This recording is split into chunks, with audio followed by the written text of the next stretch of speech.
much. I'm with Miah Michaelson, Assistant Economic Development Director for the Arts for Bloomington. Thanks for being here. Thanks for having me. And we're talking now about how money and the arts interact, and maybe more than we've talked about it in many, many years. But one of your jobs is to show that economic development can happen through pushing arts, is it not? Absolutely. My position is essentially to bring culture and commerce together to obviously grow the arts, but also grow community through economic development. And earlier, the Indianapolis economic benefit study for the arts was quoted, and Bloomington actually beat Indianapolis to the punch several years earlier and did an economic prosperity study.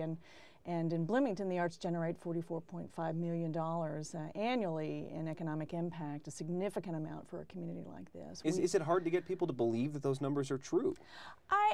You know what, I think in other communities it might be difficult, but literally, as Sally said a minute ago, you know, the School of Music has a performance every day. They have 1,000 performances in a year. Which obviously is several a day. So almost average, 3 a day. Yeah, almost 3 a day. I think they might take 1 or 2 days off. But literally, I think for a lot of people, they see the immersion of culture and they understand that the arts are an important and integral part of what Bloomington is, makes Bloomington special, makes Bloomington a special community. I think it has been a bit of a learning curve for some people to see arts as an equal partner in sort of traditional economic development, but I think they're beginning to understand the value of galleries as businesses and producing arts organizations as businesses, and artists, individual artists, as small business people. And that is what I spend the bulk of my time on, not only developing the Entertainment and Arts District downtown, but working with artists, arts organizations as small businesses and individual small business people, and essentially doing the same thing that you might do with a traditional small business owner, providing training and opportunities. It's interesting you mentioned that, because one of the things I notice in Columbus is that there are a lot of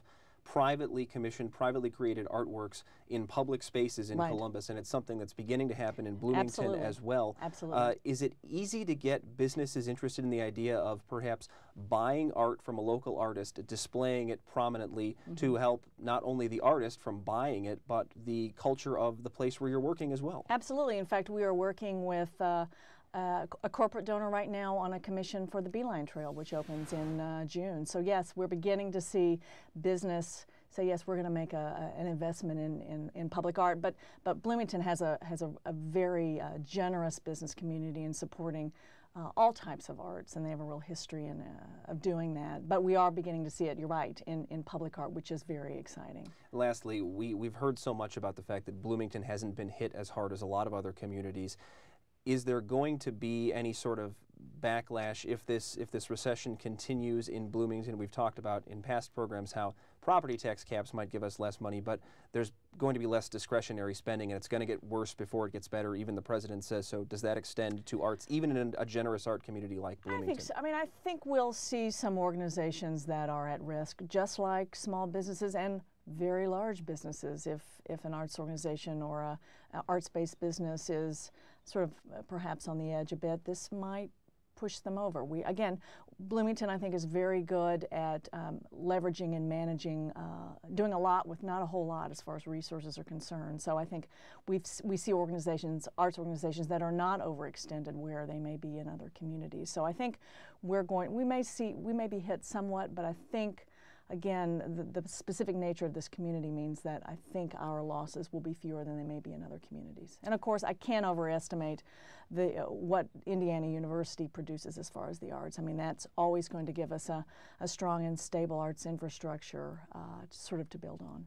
Miah Michaelson is the Assistant Economic Development Director for the Arts in Bloomington. Thanks for being with us. Thanks for having me. Back to you in the studio, Ann. All right, thanks a lot, Stan. We have Warren once again and Ricci. Thanks for coming back on. Here's the big question now. What now? I mean, what do we do? Doom and gloom, lots of budget cuts, possibly. What kind of steps can we take? Well, I think that definitely every Hoosier that thinks that the arts are important to them need to let their elected officials know, their mayors, their legislators, the governor, let them know how important it is and that they want to see their tax dollars go for the arts. One of the things for me that I have to say over and over again is we're not talking about entertainment here. We're talking about the arts as an integral part of the fabric of our lives in America, and we can't do without that. That's how our children become creators of the future. The people that will have that imagination and that creative muscle will be active and healthy and really make them the leaders of the future. And we need to invest in that, I think. Playing devil's advocate a little bit here, for those people out there that think maybe we do need to do without a little bit more if we're tightening the belt, what would you say to them?